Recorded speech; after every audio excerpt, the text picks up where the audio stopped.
Hey everybody, happy Friday. I wanted to share my thoughts on a work that I finished last night before the weekend here. I finished one of the latest Netflix limited series, miniseries, Midnight Mass by Mike Flanagan. I have not watched Squid Game yet. Like everybody keeps talking about, a lot of hype surrounding that. Maybe I'll get to that one next.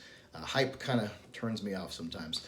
Midnight Mass, I do recommend, and I do have some criticism, so I'm going to share all those with you here coming up.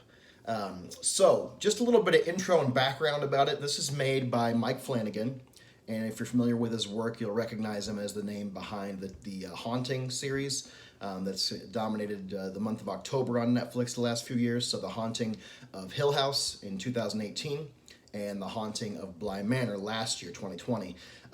Hill House was phenomenal, absolutely incredible work, downright scary, unsettling throughout, had moments of really scary stuff. And I've watched a lot of horror movies in my life, so it takes a lot to freak me out these days, and that one did it. Bly Manor, not very scary. It went for a more emotional resonance. It worked on some levels. Overall, I was left a little disappointed by it. This one falls, I would say, right in between those two. Midnight Mass. Mike Flanagan also has become very adept at adapting Stephen King's work, having done the film adaptation of Doctor Sleep, the sequel to The Shining. I have not seen this yet because I want to read the book first. I'm a huge Stephen King fan, and I haven't read that one yet, so wanted to do that before I watch that. And he also adapted Gerald's Game, which, if you had asked me prior to seeing it, if somebody would be able to do that justice on screen, I said probably pretty difficult. He pulled it off pretty well. It wasn't perfect, but it was good. So he's very adept at a lot of different things, and his primary strength, I think, is drawing thematic resonance from a genre that is not typically known for that, the horror genre. There are some exceptions, of course. I don't mean horror can't convey depth and emotion and you know, political and religious depth and multi-layering of different ways to tell a story. But he is extremely skilled at this. So the thing I'd say about Midnight Mass, it's 7 episodes long. They're all, give or take, a little over, a little under an hour. So, you know, it's a good classic 7-part thing. I would say it's a little long. I think it could have done with a 5 or 6 episode arc instead of 7. I understand why he went for the pacing that he did, but I think it's a little bit too slow, and he's probably lost a lot of viewers in those first couple episodes, because the first 2, it's difficult to tell what's going on. And I won't say what's going on, I'll keep this review spoiler free, but you have to be patient with the slow burn to get to the payoff, which starts in the 3rd episode. But I do understand everything that happens in the first 2. It lays the groundwork. I just think it could have been done a little bit more expeditiously. That's all. So it feels a little bit drawn out also because of monologues. There are a decent amount of them, and some of them are really, really effective, and some of them are okay. I just think all of them could have used a trim, a little bit of an edit. Some would say the same about my YouTube videos. I would say that's part of also the pacing issues that it has. I will say this, though. Once it gets past that 3rd episode into 4, the pacing picks up quite a bit. The wheels start coming off, and everything starts to get a little bit out of control. And it turns into a storytelling machine that's got all the momentum and gravity that it needs to carry it right downhill, and it gets crazy. So the other big issue I take with it is the genre, what I refer to as genre whiplash or tonal whiplash. To me, the biggest issue that it has is that sometimes it wants to be just creepy. Other times it wants to go for the jump scares. Those two kind of go hand in hand with a lot of horror or horror adjacent films or TV shows. But it does that, and then also goes into very, very long stretches where it's more dramatic, elements of romance, certainly some tragedy in there. And above all, it's extremely religious themed. And if you're turned off or turned on by religion, don't worry either way.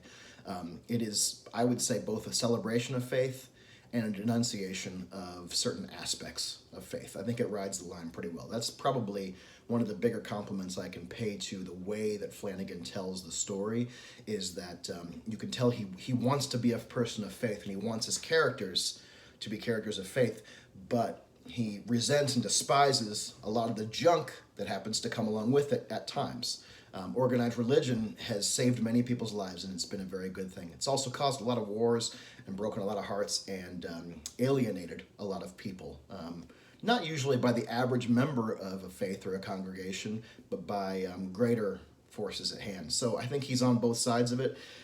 But that is a very important thing to understand. And why it's important to the supernatural element of the story at hand, I cannot say because it would be a spoiler. But you'll find out pretty quickly as you move through the series. As I said, the third episode is when things start really moving and you start to understand what's actually going on. And the tone has been laid at the beginning. It just could have used more consistency.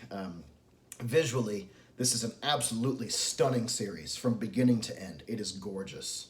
So it's set on an island. It's called Crockett Island. I don't think they ever tell you where it is, but I think the general feel is that Stephen King Northeast type of feel, New England type of feel. And you're very isolated. Almost the entire series is set on this island. The only parts that aren't are the very beginning when we see Zach Gilford's character. That's Matt Saracen from Friday Night Lights, for any fans of that show.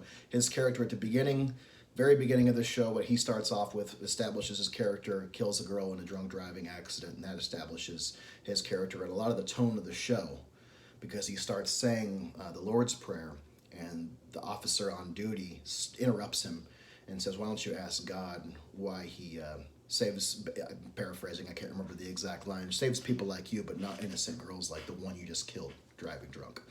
So that establishes a lot of the themes of faith, forgiveness, huge theme throughout. But visually, it's gorgeous. That was what I was getting to. So even that scene with the red and blue flashing lights, and then how he sees her image, her ghostly image, after he accidentally kills her driving drunk.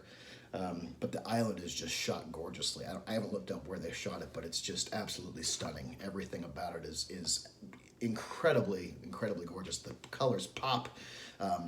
The way the water looks, the way the sky and the sun looks, it's just very, very strong photography, strong cinematography, the camera movement.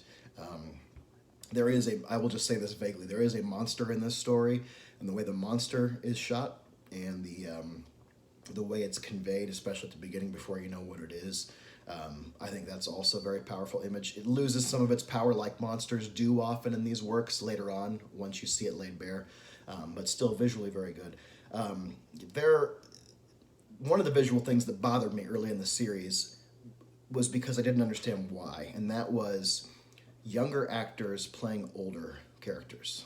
There's a handful of them, and all I can tell you is if it bothers you and you notice it right away, the prosthetic makeup and all that, like it bothered me, just be patient. You'll understand why that's being done as the series goes on, if you haven't watched it yet.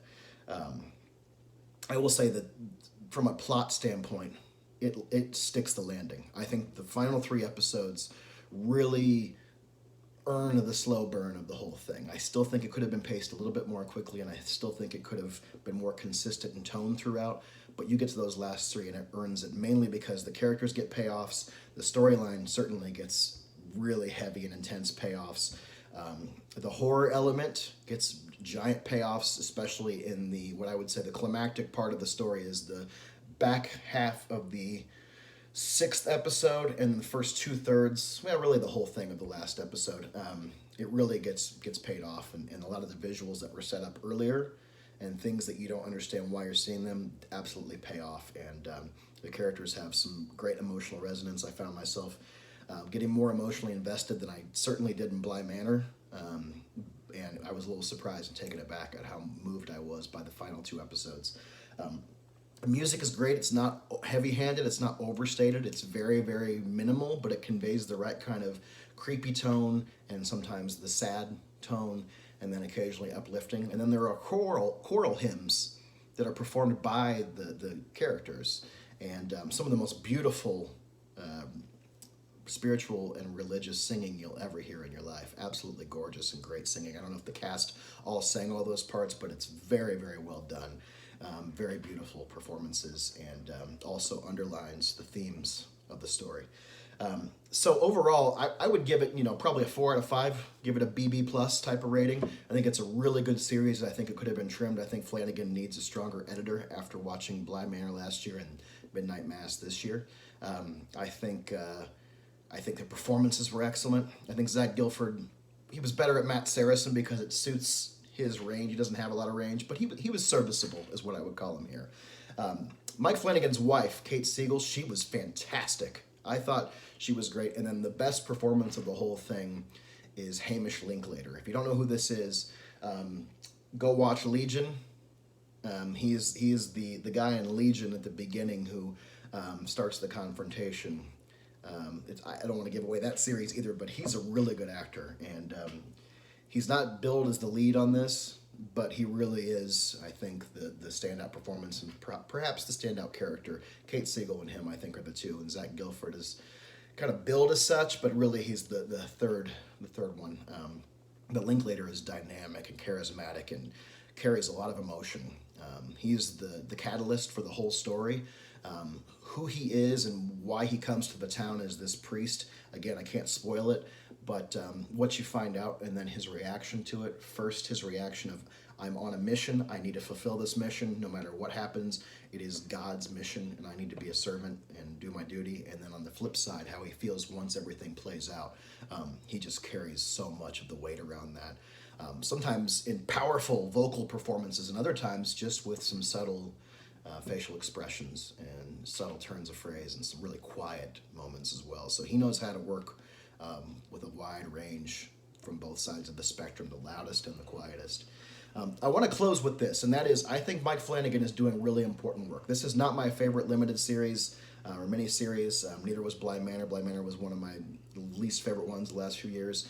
Haunting of Hill House is one of my very favorite ones, just terrifying and really well done and emotionally resonant and spiritual and beautiful as well. But I think he's doing important work because I think he is. There's a reason why he's doing so much King adaptation, and that is because he is working within the Stephen King wheelhouse, absolutely. This thing just reminded me of Stephen King altogether. I can't even tell you which Stephen King novel this series is most influenced by because it would spoil it. That's how much I can't tell you the premise. But if you like Stephen King, watch this thing and be patient with the slow burn. It does pay off, I promise. And I think it's worth a watch, and I'm really excited to see what Flanagan does next. I would love to see him adapt some of the more difficult to adapt Stephen King novels that have yet to see a proper adaptation. Desperation is one of my favorite Stephen King novels, very underrated in my opinion. It got a really crappy ABC adaptation. I would love to see Flanagan's work with that. And a few others, but I think what he's doing is great. I love his deal with Netflix. He has a lot of creative control.